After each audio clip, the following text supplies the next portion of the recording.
Vivimos en una época extraña. Nunca se ha hablado tanto de Carl Jung. Y, paradójicamente, quizás nunca se le ha entendido tan poco. Basta abrir YouTube o cualquier red social para encontrar frases como: cuando el empático deja de preocuparse, se vuelve intocable. Jung enseñó que la gente despierta debe abandonar a quienes no vibran en su frecuencia. O aquella otra, la etapa final del despertar espiritual consiste en dejar de sentir por los demás. Pero surge una pregunta incómoda.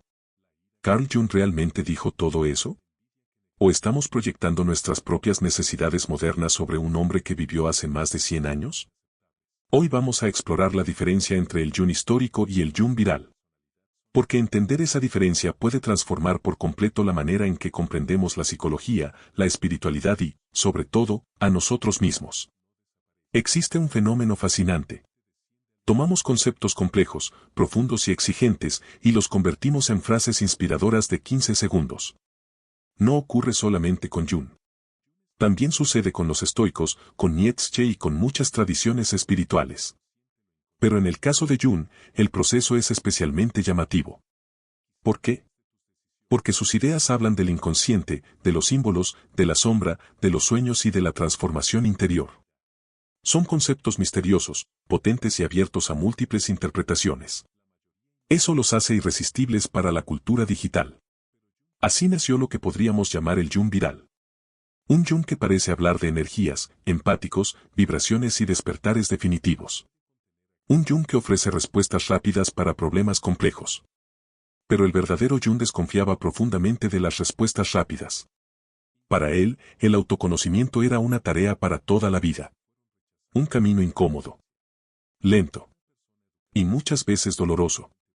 Uno de los mayores malentendidos de Internet tiene que ver con la sombra. Muchos creen que la sombra es nuestro lado oscuro, nuestra maldad, nuestros defectos. Pero Jung proponía algo mucho más profundo. La sombra es todo aquello que rechazamos de nosotros mismos. Y eso incluye tanto lo negativo como lo positivo. Una persona excesivamente amable puede reprimir su agresividad. Pero también puede reprimir su capacidad de liderazgo. Alguien educado para servir a los demás puede ocultar sus propios deseos, su ambición o incluso su necesidad legítima de poner límites. La sombra no es un monstruo que debamos destruir. Es una parte de nosotros que espera ser reconocida. Por eso Jung insistía en algo fundamental. No nos volvemos luminosos imaginando figuras de luz. Nos volvemos conscientes integrando nuestra oscuridad. Y esa integración jamás consiste en convertirnos en otra persona. Consiste en volvernos completos. La palabra empático aparece constantemente en el contenido moderno. Pero Jung nunca desarrolló una teoría específica sobre los llamados empáticos. Lo que sí estudió fueron las diferencias psicológicas entre las personas. La introversión. La extraversión. La sensibilidad. Las proyecciones. La capacidad de percibir el sufrimiento ajeno. Sin embargo, jamás planteó que ciertas personas estuvieran destinadas a sacrificarse eternamente por los demás. Tampoco sostuvo que el despertar espiritual consistiera en volverse emocionalmente inaccesibles. Lo que sí defendió fue algo mucho más exigente. La responsabilidad hacia uno mismo. Porque quien vive únicamente para satisfacer las necesidades ajenas termina alejándose de su propia naturaleza.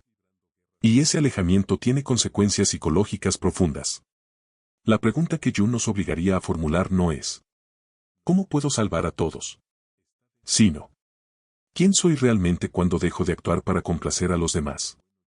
Probablemente el concepto más importante en toda la obra de Jung sea la individuación.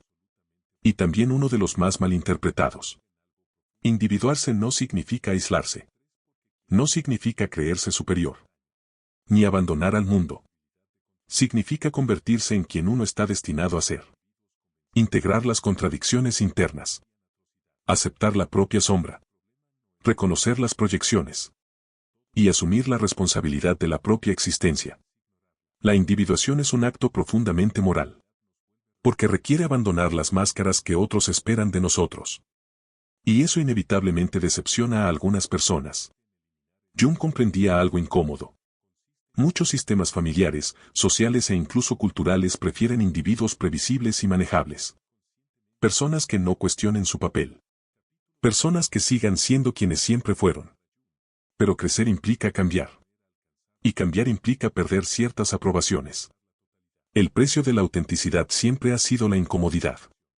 Quizás aquí encontremos el origen de muchas frases virales atribuidas a Jung. Porque él sí habló extensamente sobre las proyecciones. Proyectamos en los demás nuestra bondad, nuestro ideal de amor, nuestra necesidad de salvación. Vemos no a las personas como son, sino como esperamos que sean. Y tarde o temprano, la realidad rompe esas imágenes. Ese momento duele. Pero también libera. La retirada de las proyecciones no nos vuelve fríos. Nos vuelve conscientes. Nos permite amar sin ilusiones. Ayudar sin sacrificarnos. Y poner límites sin sentir culpa. No dejamos de preocuparnos por los demás. Simplemente dejamos de abandonar nuestra propia alma en el proceso. Entonces, ¿el Jung que encontramos en Internet es completamente falso? No. Muchas de esas narrativas contienen intuiciones valiosas. Hablan del agotamiento emocional. De la necesidad de poner límites. De aprender a respetarse. Pero utilizan el nombre de Jung para expresar ideas contemporáneas que pertenecen más al desarrollo personal moderno que a la psicología analítica clásica.